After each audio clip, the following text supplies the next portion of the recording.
अब last ICDS करते हैं। लास्ट आईसीडीएस तो और आसान है यार, ठीक है ना। प्रोविजंस है, प्रोविजंस है, कंटिंजेंट लाइबिलिटीज है और कंटिंजेंट असेट है। कंटिंजेंट असेट इनकम के जैसे होता है। क्या आप कंटिंजेंट असेट के ऊपर टैक्स भरना चाहोगे? टैक्स के एंगल से बताइए, क्या कंटिंजेंट असेट बुक में रिकॉग्नाइज करना अलाउड होता है? May or may not be received depending upon the future event happening or not happening of the any or one or more future event. Footnote में भी हम नहीं निकालते, कंटिंजेंट असेट को दिखाने की जरूरत ही नहीं होती। तो आप इसके ऊपर ना टैक्स भरोगे ना इसको असेट करके रिकॉग्नाइज करोगे। कंटिंजेंट लाइबिलिटी का आप अकाउंट्स में क्या करते हो?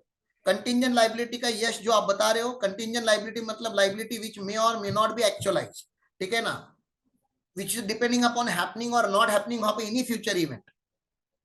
तो इसको हम कहां पे दिखाते हैं? तो इसको हम नोट्स टू अकाउंट्स में दिखाते हैं, इसको भी हम बैलेंस शीट में नहीं दिखाते। हमारे लिए एक्सपेंस है, हमारे लिए लॉस है, क्या इसका डिडक्शन मिलेगा? प्रोविजन फॉर कंटिंजेंट लाइबिलिटी का डिडक्शन मिलेगा? आप जरा सोच के देखो, क्या income tax provision for contingent uncertain liability का डिडक्शन देगा? नहीं, ठीक है ना। लेकिन क्या प्रोविजन फॉर असर्टेन लाइबिलिटी का डिडक्शन दे देगा? प्रोविजन फॉर असर्टेन लाइबिलिटी मतलब लाइबिलिटी हो ही गई है और असर्टेन कर पा रहे, उसका रुपया आपको पता है, दिया नहीं आपने पैसे, पैसे देंगे तो एक्सपेंस बुक हो जाएगा, असर्टेन है। हाँ सर, असर्टेन का तो मिलेगा ही ना। तो यही बस यही एक पीजीबीपी का एडजस्टमेंट है। पीजीबीपी में ऐसा देगा कि इतना इतना प्रोविजन बनाया था, उसमें का असर्टेन लाइबिलिटी 3 लाख का है और बाकी का 2 लाख का अनअसर्टेन है, ठीक है ना। मतलब टोटल 5 लाख का प्रोविजन दिखेगा आपको पीएनएल में, और पीएनएल में बोलेगा out of 5 lakh rupees only liability ascertain to the extent of 3 lakh rupees. तो 3 लाख अलाउड हो जाएगा, 2 लाख डिस अलाउड हो जाएगा। बस मेरा ये पढ़ा के हो गया स्टैंडर्ड, इतना ही होता है। लेकिन अभी इतना पढ़ा के हो जाएगा तो क्या ही मतलब है। थोड़ा आपको 4 बातें और बता देता हूं। जब यहाँ पे आई गए हम लोग, अकाउंट्स में क्या करते हो आप? आर्टिकलशिप में क्या करोगे गलती, वो गलतियां आपको सुधार देता हूं मैं यहाँ पे। प्रैक्टिकल बातें करते, चलो अकाउंट्स की बातें कर लेते, थोड़ा बहुत वहां का पढ़ लेते, उससे थोड़ा टैक्स पढ़ते पढ़ते थोड़ा अकाउंट भी सुधर जाए तो अच्छी बात है सर। अपना इलेक्ट्रिसिटी बिल जो होता है, electricity bill, telephone bill, internet bill, ये सारे बिल्स होते हैं। इसका साइकिल होता है, पता है ना आपको, एक मंथली साइकिल होता है। हमारे ऑफिस का जो मंथली साइकिल है वो 18 तारीख को खत्म होता है, 18 को नहीं, 18 तारीख को नया साइकिल चालू होता है, 17 को खत्म होता है। हमारी जो बिलिंग साइकिल है वो 18 पे स्टार्ट होती है और 17 पे खत्म होती है, ठीक है ना। सुनो अभी बात मेरी।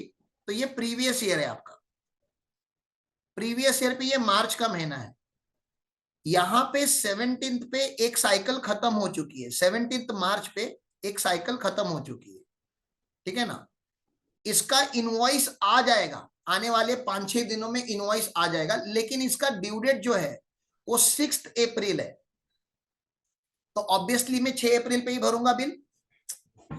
मेरे पास बिल आ चुका है, मेरे पास बिल आ चुका है। बिल है 40,000 रुपया, 40,000 का बिल है। बिल आ चुका है, मुझे पता है मुझे 40,000 भरना है, लेकिन मैं ड्यू डेट पे भरूंगा ना, पहले से क्यों भर के रखूंगा? तो क्या ये कंटिंजेंट लाइबिलिटी है? which may or may not happen on occurrence or non occurrence of any other future event। तो ये क्या है? इसका नाम बताओ ना, ये क्या है? इसका अकाउंटिंग ट्रीटमेंट क्या है?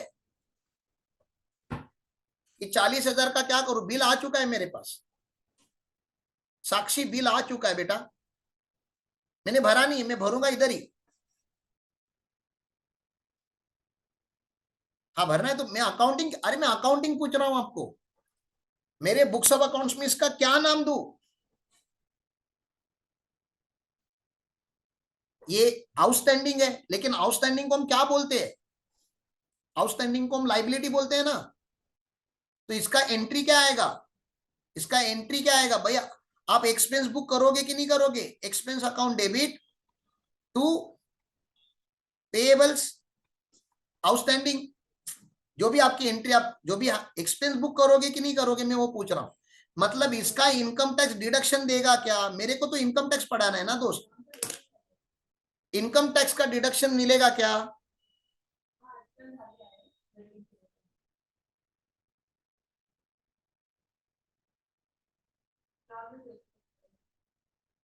डिडक्शन मिलेगा क्योंकि खर्चा अक्रूवल हुआ है। आप अक्रूवल अकाउंटिंग फॉलो करते हो तो आपको डिडक्शन मिलेगा। तो साहब प्रोविजन क्या होता है मुझे बताइए। ये 17 के बाद 18 तारीख से नया साइकिल चालू होगा, यहाँ पे न्यू साइकिल चालू होगा ना। इसका बिल आपको कब मिलेगा? इसका बिल आपको अगले 18 के बाद मिलेगा। इसका बिल आपको बाद में मिलेगा, अभी आपको नहीं पता बिल कितना आएगा, आपको नहीं पता। लेकिन क्या आप इसका एक्सपेंस इस पीरियड में बुक होना चाहिए? मैंने क्या पूछा कि आप समझ रहे हैं? आपको 18 तारीख से 31 मार्च तक आपने इलेक्ट्रिसिटी यूज किया होगा ना, वो जो भी फैसिलिटी यूज किया होगा, लेकिन उसका बिल नहीं है आपके पास। तो इसका आप क्या क्रिएट करोगे? इस पीरियड का आप क्या क्रिएट करोगे? इतने पीरियड का इसका क्या क्रिएट करोगे आप? इसका आप प्रोविजन क्रिएट करोगे। सर ये कंटिंजेंट है कि कंटिंजेंट है क्या? Is it a contingent liability which may or may not happen?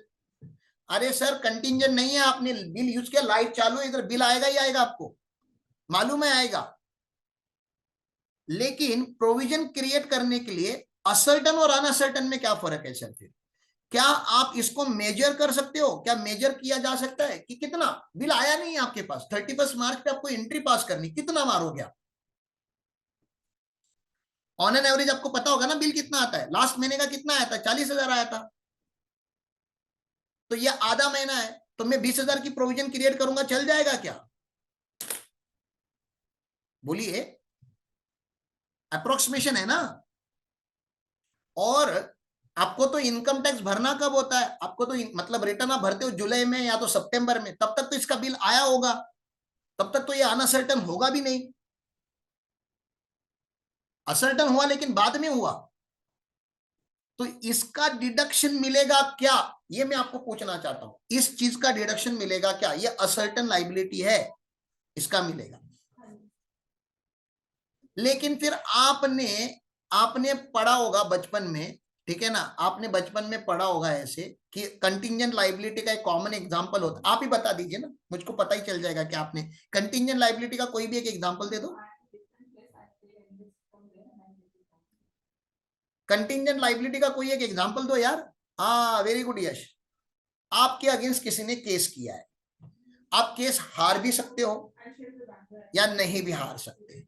अगर आप केस जीत सकते हो तो कंटिंजेंट असेट जीत जाओगे तो आपको पैसे मिलेंगे, और आप अगर केस हार गए तो पैसे देने पड़ेंगे। अब ये जीत जाओगे हार जाओ, आपने लॉटरी खरीदा है साहब यहाँ पे, हाँ आपने लॉटरी खरीदा हुआ है, आपको लॉटरी लग भी लग सकती है, टैक्स भरोगे आप? अभी लगी नहीं है, लग सकती है। 1 to 1 लाख का चांस है, प्रोबेबिलिटी जो है वो 1 डिवाइड बाय 1 लाख है, मतलब 0.0000001 की प्रोबेबिलिटी है। हाँ नहीं हो सकता ना, आप टैक्स भरने के लिए रेडी नहीं हो ना, कंटिंजेंट असेट के ऊपर आप टैक्स भरने के लिए रेडी नहीं हो, तो कंटिंजेंट लायबिलिटी का डिडक्शन मिलेगा क्या? केस हार जाएंगे तो 10 लाख देना पड़ेगा, देना पड़ेगा, तो देना पड़ेगा तब दे देंगे ना डिडक्शन, अभी क्यों देंगे आपको डिडक्शन? क्या आपको समझ रहा है मैं क्या बता रहा हूं? एक्सपेंस का ठीक है, एक्सपेंस का डिडक्शन दे दूंगा, असर्टन प्रोविजन का भी डिडक्शन दे दूंगा, लेकिन कंटिंजेंट लायबिलिटी का मैं डिडक्शन नहीं दे पाऊंगा आपको। अच्छा, ये जो स्टैंडर्ड है, ये जो आईसीडीएस है, वो डिडक्शन देने और नहीं देने की बात ही नहीं करता, डिडक्शन देना है कि नहीं देना वो तो एक्ट बताएगा आपको। तो एक्ट में एक सेक्शन है, सेक्शन 40A(7), पढ़ाता हूं आपको मैं, ठीक है ना, इसके साथ आप यहाँ पे लिख के भी रख दीजिए, आप अगर मॉड्यूल वगैरह पे लिखते हो तो रीड विथ 40A, एक मिनट।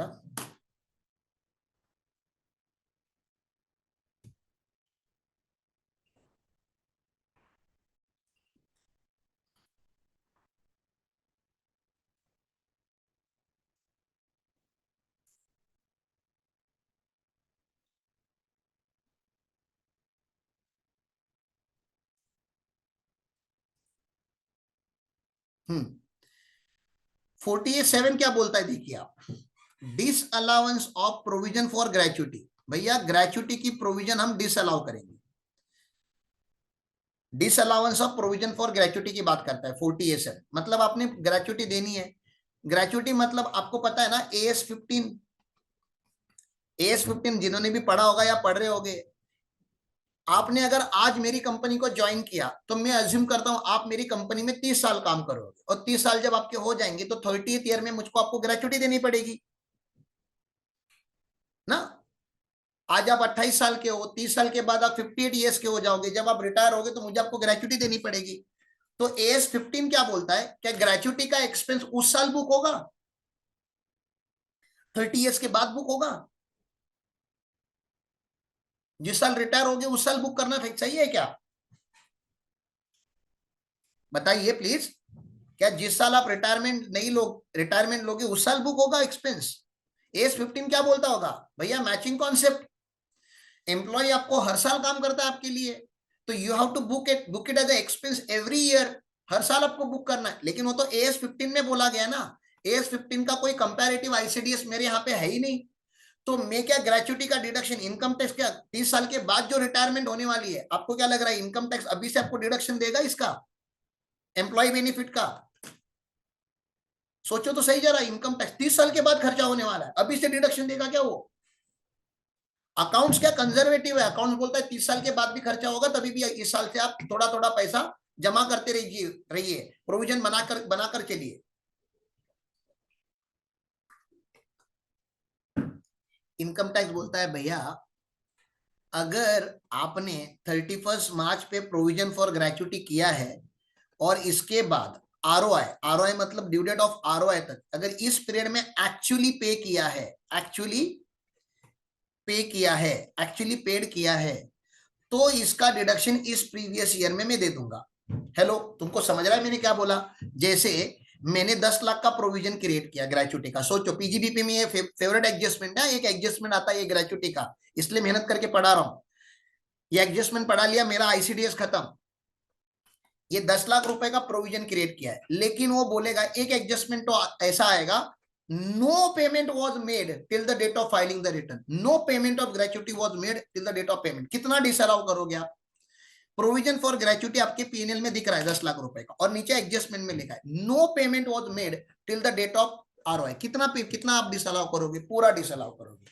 फिर दूसरा एक एडजस्टमेंट आता है, provision was made for 10 lakh rupees but 7 lakh rupees was paid before filing date of return, तो कितना डिसअलाउ करोगे आप? 7 lakh rupees was paid till the date of return, तो आप 3 लाख डिसअलाउ करोगे। ये एडजस्टमेंट अगर आपको समझ गई तो मेरा 47 हो गया, और ये प्रोविजन की भी बात हो गई। क्योंकि आईसीडीएस 10 प्रोविजन का डिडक्शन देना है कि नहीं देना उसके ऊपर बात ही नहीं करता। आईसीडीएस खाली बोलता है कि भैया किसको प्रोविजन बोलते हैं, किसको कंटिंजेंट असेट बोलते हैं, किसको कंटिंजेंट लाइबिलिटी बोलते हैं।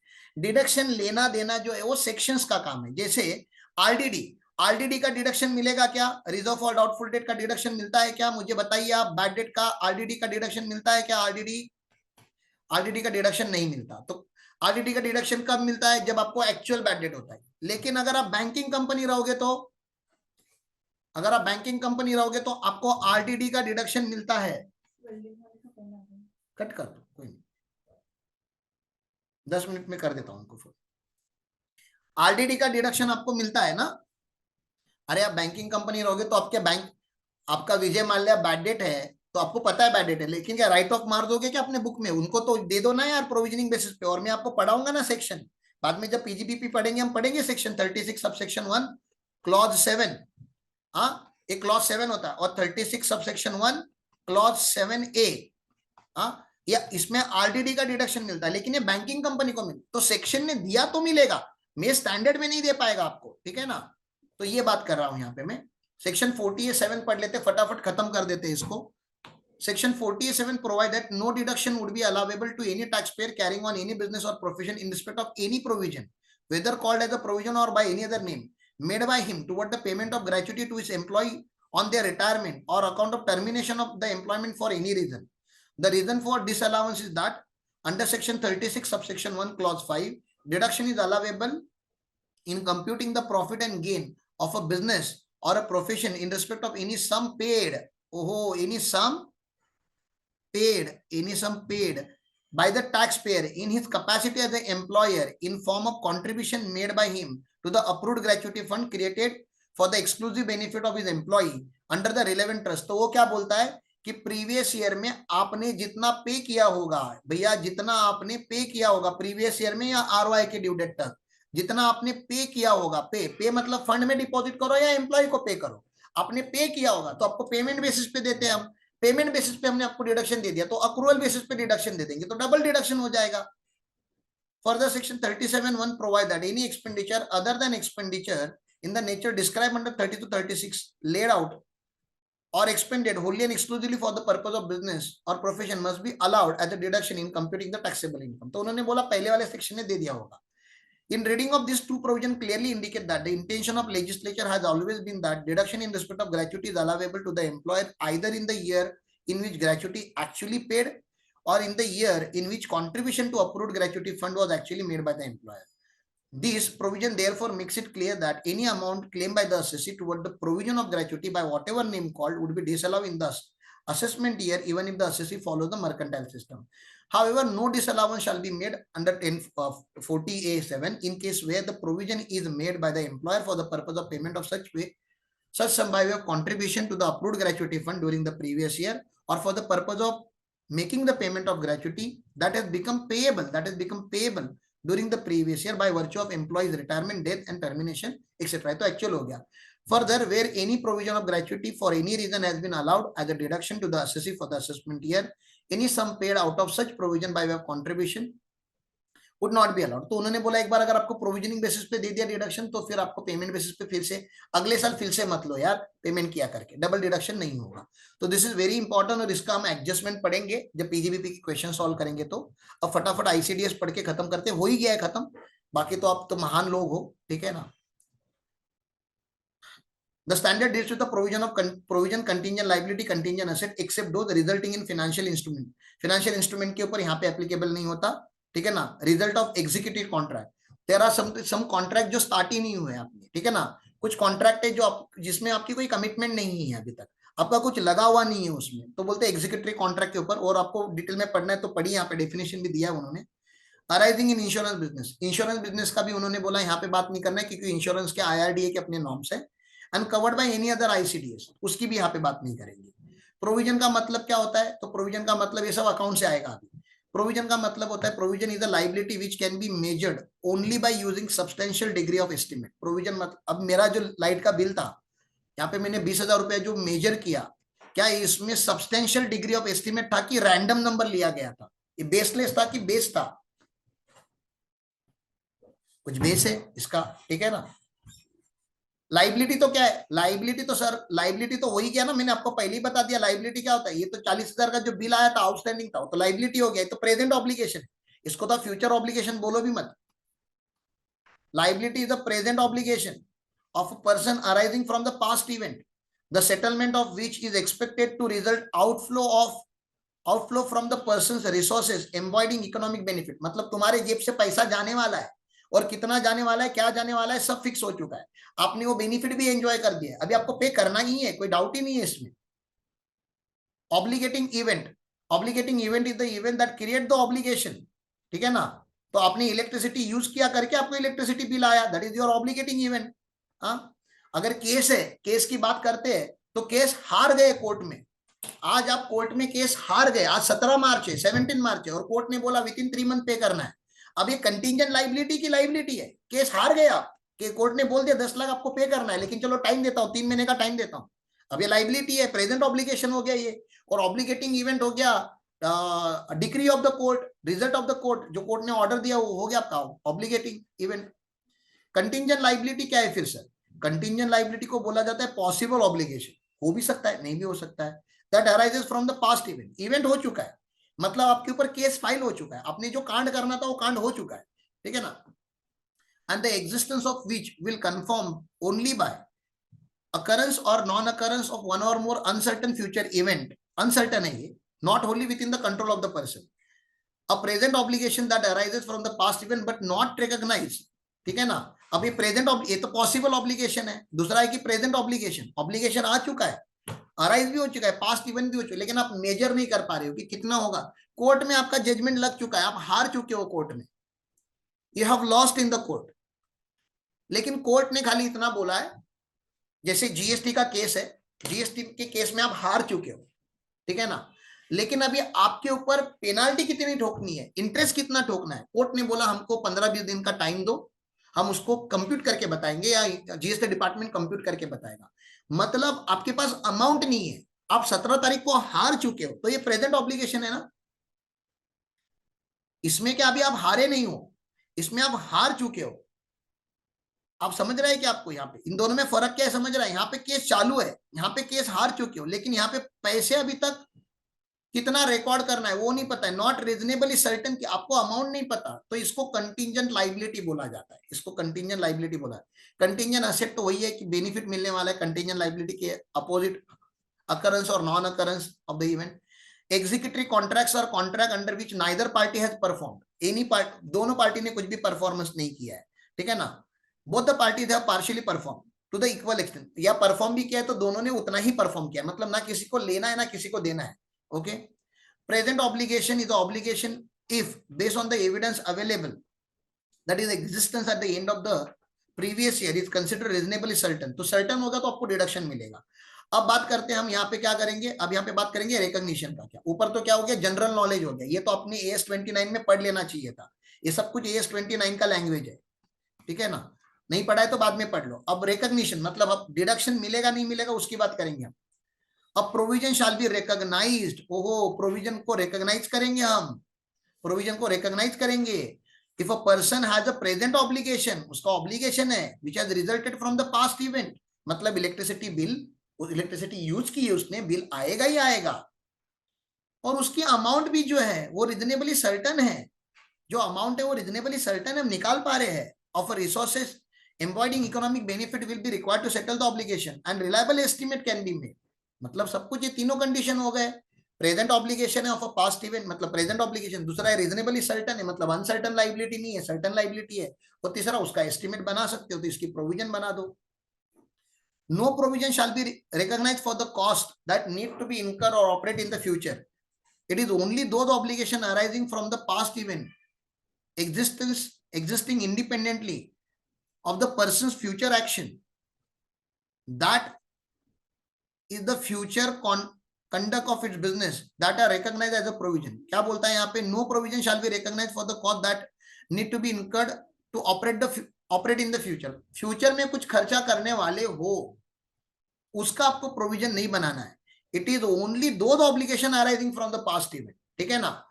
आपको गवर्नमेंट ने नोटिस दिया है कि आपकी फैक्ट्री पोल्यूशन करती है, करके आपको नई फैक्ट्री लगानी पड़ेगी, इतने दिन में नहीं लगाओगे तो इतना आपको पेनाल्टी लगेगा।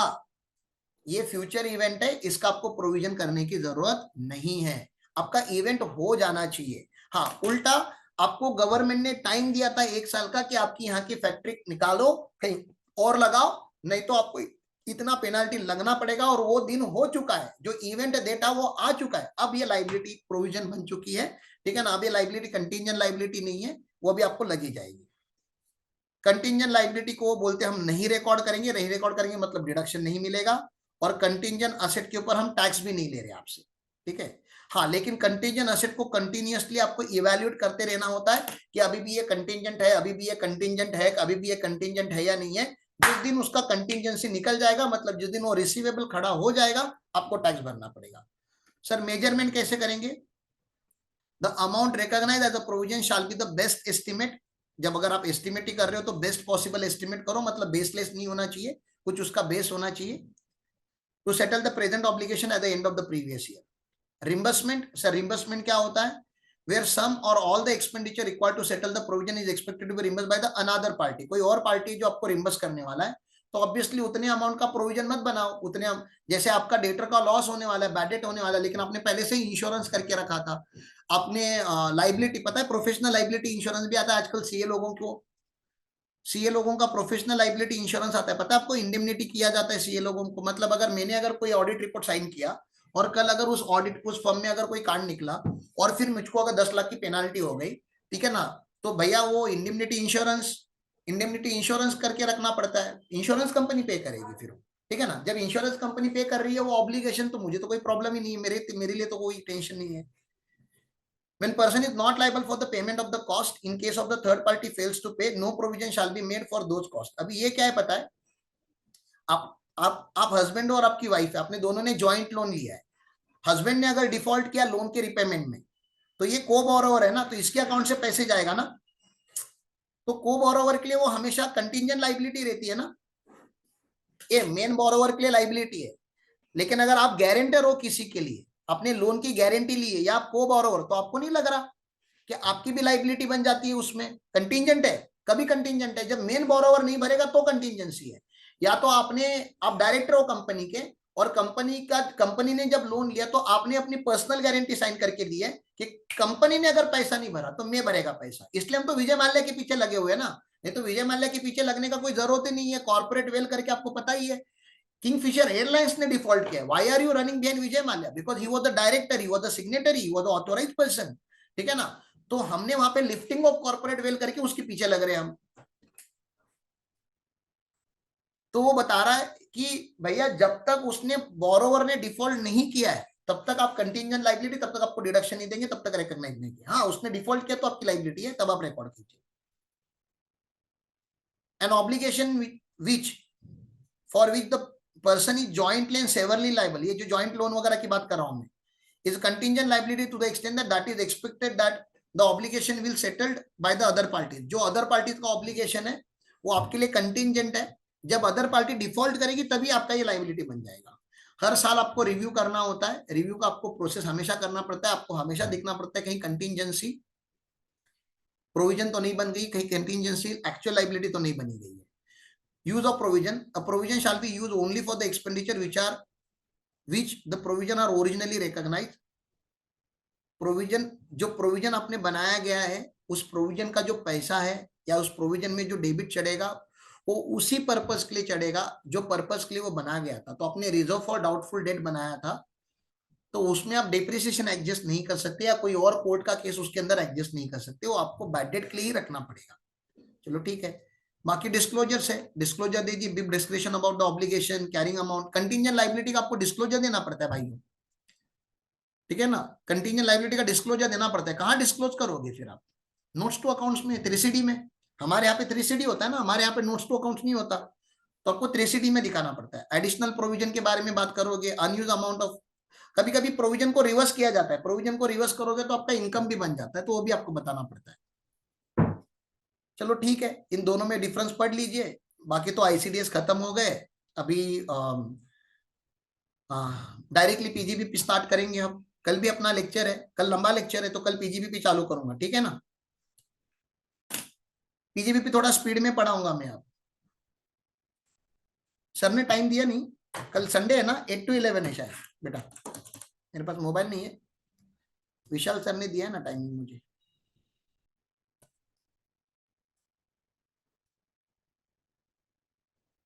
संडे 8 to 11 है। हाँ मॉर्निंग मॉर्निंग, अरे ऑब्वियसली 8 to 11 बोला तो मॉर्निंग ही रहेगा ना यश। रात को 11 बजे लेक्चर लूंगा क्या मैं, ले भी सकता हूँ लेकिन ITRU का बेटा तेरा क्या डाउट था, तेरी कहाँ आत्मा फंसी पड़ी ITRU में, please explain pros and cons of this in tomorrow's lecture. किसका ITR is not filed in the relevant year, then also we can file ITR। Yes, तो ITRU का अपने क्या बात हुई थी, हाँ ये एडिशनल जरा डाउट ले रहा हूँ फटाफट, अब जिनको जाना है जा सकते हो। पहले तो प्रीवियस ईयर 1 है, प्रीवियस ईयर 2 है, ये दोनों प्रीवियस ईयर जा चुके हैं, ये दोनों प्रीवियस ईयर जा चुके हैं। अब ये प्रीवियस ईयर 3 है, ये चालू है,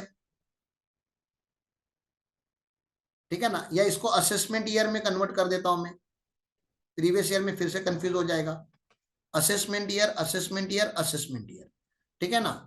अब असेसमेंट ईयर 3 चालू है तेरा और यहां ड्यू डेट है, ड्यू डेट है, ड्यू डेट के अंदर अगर रिटर्न भरेगा तो चलेगा, ये तो नॉर्मल वैलिड रिटर्न है, विदाउट पेनाल्टी जाएगा। ड्यू डेट के बाद बिलेटेड रिटर्न जा सकता है क्या, हाँ साहब बिलेटेड रिटर्न भी जा सकता है, इसमें भी आपको कोई टेंशन लेने की जरूरत नहीं है। तो 31 दिसंबर तक जा सकता है ना बिलेटेड रिटर्न। अभी क्या चालू है, नवंबर चालू है ना, अभी 2 महीने और है आपके पास, अभी सारे ड्यू डेट जा चुके हैं, अभी जो रिटर्न जाएंगे बिलेटेड रिटर्न जाएंगे, 5,000 रुपए के पेनाल्टी के साथ जाएंगे, फी के साथ जाएंगे। लेकिन अगर कोई आपको बोलता है कि क्या मैं जनवरी में रिटर्न भर सकता है क्या, इधर जनवरी फेब मार्च में, जैन फेब मार्च में रिटर्न भर सकता है क्या, हाँ सर भर सकते हो, लेकिन फिर आपको ITR यू भरना पड़ेगा ना, आपको ITR यू भरना पड़ेगा। इसमें सेक्शन चेंज हो गया आपका 139 8A लग गया यहाँ पे, ठीक है ना। ITR यू भरना पड़ेगा। ITR यू में आपको एडिशनल 25% भरना पड़ता है। तो कोई बोलता है, कोई क्लाइंट बोलता है भैया मैं लास्ट ईयर का भर सकता हूँ क्या? फिर हाँ आप लास्ट ईयर का भी भर सकते हो। तो ये लास्ट ईयर का और करंट ईयर का 25% एडिशनल फी जाता है। ओके सर, कोई बोलता है सर एक साल और पीछे का भर सकता हूँ क्या? हाँ क्यों नहीं भर सकते, उसका भी भर सकते हो, लेकिन यहाँ पे 50% एडिशनल फी जाता है। ओके यश, ये डाउट था? हाँ आपका डाउट क्या था कि यहाँ पे अगर ITR नहीं भरा होगा तभी भी भर सकते हैं क्या? हाँ ITR नहीं भरा होगा तभी भी भर सकते हो। 1,000 रुपए का, 1,000 रुपए no tax to be paid ना। हाँ 5 लाख के नीचे होगा तो 1,000 रुपया, 5,000 रुपया तभी जब 5 लाख के ऊपर होगा टोटल इनकम। टोटल इनकम, एक क्लाइंट है उसका रेंट पेड भी करता है और उस रिसीव्ड भी रेसिडेंस दोनों का डिडक्शन मिलेगा पेड वाला। एक क्लाइंट है वो रेंट पेड करता है, रेंट भी पे करता है और रिसीव भी। हाँ बिजनेसमैन है, ओके, रेंट पेड करता है। हाँ तो रेंट जो पे करता है उसका तो PGBP में डिडक्शन मिलेगा, और जो रेंट रिसीव करता है उसका HP में टैक्सेशन होगा। हाउस प्रॉपर्टी में टैक्स होगा ना, रेंट रिसीव भी करता है रेंट पे भी करता है, ऐसा बोल रहा है ना तू। PGBP में मिलेगा, PGBP में मिलेगा ना, क्योंकि बिजनेस का है ना। पर्सनल का कैसा PGBP में मिलेगा नालायक? पर्सनल का 80GG में लेना फिर तुझको अगर लेना है तो। हाँ पर्सनल का नहीं मिलेगा ना राजा, पर्सनल का कैसे मिलेगा? पर्सनल है कि नहीं बताना है कि नहीं अभी तेरे हाथ में है, लेकिन अगर पर्सनल है तो फिर 80GG में ले लेना। और 80GG में कभी मिलता है अगर उसी सिटी में उसका खुद का घर नहीं होगा तो नहीं मिलता 80GG, वो कंडीशन है उसका। यस, उसका, उसके वाइफ का, उसके माइनर बच्चों का और उसके HUF का उस सिटी में घर नहीं होगा जिस लोकेशन पे वो काम करता है उस। अच्छा उसका डेफिनेशन इंटरप्रेट कैसे करोगे मुझे बताओ। विरार में आपका खुद का घर है और चर्चगेट में आपको काम करना है, या कल्याण में खुद का घर है और आप CST में काम करते हो, तो यहाँ पे आपका रेंट हो सकता है ना, रेंटेड प्रीमाइसेस हो सकता है। और Kalyan is not a same city यार, सेम सिटी मतलब उसका तो बड़ी है। हाँ तो आप उसका इंटरप्रिटेशन ले सकते हो ना, वो सिटी अलग है ये सिटी अलग है, you can interpret. How can I travel every day? मैं नहीं करना चाहता, मेरे को 15 किलोमीटर में नहीं जाना है, तो दैट इज द इंटरप्रिटेशन बेटा, ठीक है ना। ओके चलो बाय बाय, टेक केयर।